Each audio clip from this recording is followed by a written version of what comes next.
United States of America. What? That's Sam Mitchell, I'm Matt Weiner. Good to have you with us. James Harden's MVP, Beef, and Kobe Bryant birthday remembrances upcoming. But we'll start with the red, white, and blue. Team USA's world was turned upside down, down under, as the Americans lost for the first time in 13 years in the team's third exhibition game before the World Cup. And they did it in front of 52,000 people at Marvel Stadium in Melbourne, Australia, the second of two between the two national teams. USA takes the lead in the third quarter. Kemba Walker's so quick. He had 22 on the night, made the free throw on the and one. Off the turnover, Jason Tatum flies in for the dunk. The U.S. up by 10 and seemingly pulling away at that point. But Sam, Aussies executed all night. Yeah, I'm trying to figure out who is Andrew Bogut. I haven't seen this guy play with this much fluently and so hard and so tough and so skilled in a while. And Patty Mills, man, just shot the eyes out tonight. He got it going late. Bogut's always been a great playmaker, but he doesn't always occupy this sort of role for his NBA teams.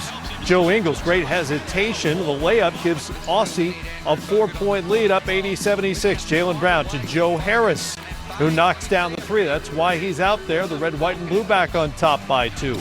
Ingles got a mismatch over Miles Turner. Step back is good. He had 15. The place is going nuts as Australia goes up 88-87. Mills, huge down the stretch. Gotta call it. Banked. Gotta call it, Patty. Goes in. Home continent advantage. Australia up 91-87. More from Mills. Catch and shoot. He had 30. And they're feeling it in Melbourne. Donovan Mitchell. Big shots late before he would foul out. Mitchell. Again. Well defended by Mitch Creek. Goes off Australia. U.S. gets it back. Still a one-possession game, but Harris can't connect on the three. Australia grabs the rebound and grabs their first ever win over the U.S., which loses with NBA players for the first time since the 2006 World Championship. As a program, we're very proud to be able to represent these colours and represent it the right way. And we're doing it as a team, we're doing it as a group, we're doing it as best mates, so just awesome to come out here and be able to play in front of our fans. There is a certain sense of mateship you can really feel with this group. What does it mean moving on to China? Can we get our hopes up?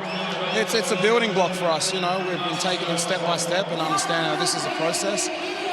But it's good just to get everyone back and get everyone on the floor. So this is just one step towards our progress and our ultimate goal of creating history and winning a medal. So we're locked in on that focus for sure.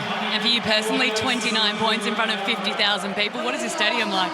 It was awesome, man. We had no idea what it was going to be like, and everyone came out in full force tonight, and you saw we were able to feed off the fans as well. But just a great opportunity. Hope we can all build on this, and basketball can become a major sport like it once was. Basketball history tonight. Thank you so much. Thank you. That's a really good team over there, man. We beat them the first night. They came out. They wanted it more than us tonight, and lesson learned for us. Got Canada in front of you guys on Monday night. Got to regroup real quick. We will. We're going to learn from our mistakes. We're going to continue to get better. This is a team that's just coming together. We're going to keep working, watch some film, and just get better for next game. You can see the reactions of the Aussies there. Obviously, this is a huge moment in the history of their basketball program. First ever win over the United States, and they do it there in their own continent. Really a great moment for them. For the U.S., it's an exhibition game. Yeah. It doesn't look good when you lose and you're wearing the USA we're not used on the to chest. In basketball. Doesn't happen very often, but Yeah. how big a deal is it in terms of the way this team develops? Well, I think it's huge. Look, Kemba Walker said it. This team is growing right now. Anytime you come together and try to put together a team on the fly like U.S. does every time they play in these tournaments, it's tough. But again, the thing about it is that our basketball IQ, our basketball talent is superior. We just got to start playing better basketball together. When you watch this game tonight, Australia just executed offensively and defensively much better than the U.S. And then, Matt, you said it when we were doing the highlight. The U.S. had a chance where they pulled it ahead about 10, 11 points and looked like they were going to break the game open. And then all of a sudden they took a step back. Patty Mills got hot, made some tough shots, and all of a sudden U.S. missed some easy shots. And next thing you know, Australia got up and they just built on that lead and they just started playing with confidence. But What I'm impressed with is Australian movement without the basketball. And Andrew Bogut, oh my God, not just his passing. We know he's a big man that can play, mate. Right. But the things that he was doing off the dribble, leading the break and facilitating like that, man, this Australia team's going to be tough. Well, they're a good team. Obviously, Yeah. NBA players. Greg Well, Popovich, half their roster NBA players. Yeah, Greg Popovich knows all about what Patty Mills is capable of as well. And he scored the final 10 points for the Aussies as they score a historic victory. And for the U.S., back to the drawing board. We saw Marcus Smart play. They're trying to integrate him. We saw Derek White get hurt late in the game. We'll see what they come up with when they play Monday against Canada, a game you can see here on NBA TV at 5:30 a.m. Eastern Time on their way to China. Game 1 of the World Cup for the U.S. is September 1 against Thomas Satoransky and the Czech Republic. An Olympic gold medalist is in the news here in the States. Dwight Howard is headed back to the Lakers 6 years after a single, sometimes acrimonious season in L.A. First, Howard must complete a buyout agreement with the Memphis Grizzlies, who acquired him earlier this summer from Washington, where he played just 9 games. Because of injury, he'll join the team as a replacement for DeMarcus Cousins. More coming up here. Got plenty more, including James Harden's theory on why he didn't repeat his league MVP. Hint, he's wrongly blaming me for one. Plus, on the occasion of Kobe Bryant's birthday, recalling the night Kobe hit Sam Mitchell's Raptors with 81 big ones. You did it to me, young fella. Happy birthday. 5 seasons, James Harden finished among the top 2 in the league in MVP voting, but for the 3rd time, he finished 2nd. This year, of course, to Giannis Antetokounmpo, who earned 78 of the 101 media votes. It is the media who vote for these awards and who Harden is now saying got it wrong this time. Appearing on a Houston radio show this week, Harden said, quote, "Once the media, they create a narrative about somebody from the beginning of the year, I think they just take that narrative and just run with it the entire year. I don't want to get into details. All I can do is control what I can do. And I went out there and did what I was supposed to do at a high level. There's only a few other seasons that anybody has ever done that before." For the record, I agree. I was one of the 23 who voted Harden first. Smart man. That's why I like you, Matt. But I have no problem with Giannis Antetokounmpo as an MVP. But Harden, you know, he has a point. There's an argument to be made either way. Where do you I love Giannis. I think Giannis had an unbelievable season. But look at 36 points a game, 9 points more.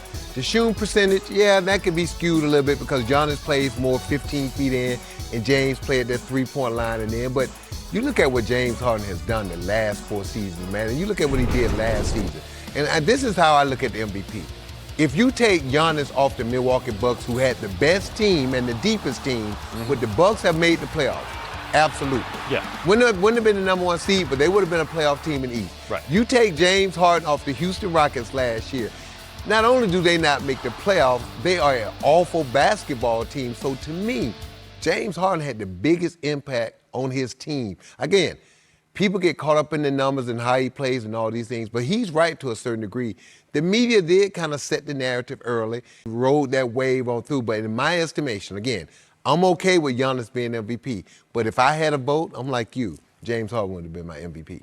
Yeah, again, no problem with Giannis winning it, but that's the way I felt as well. And you know what? These are Michael Canada Jordan again type next year. numbers that James Harden had. Well, Daryl Morey is already on record saying he's the best offensive player in NBA history. And I'm not. Well, the rules have changed. Look, I would say the last 10 years, yeah, but you have to go back in history and look at how the game was it's played. a completely different game, and a lot of the analytics support Harden over not only Giannis, but over Jordan and just about anybody else.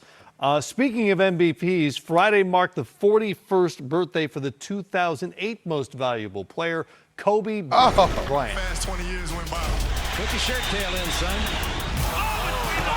Kobe down the middle with authority for the win. Bang! 81-point game. Mamba. What did I just see? That is greatness. That's Kobe Bryant. Mamba out.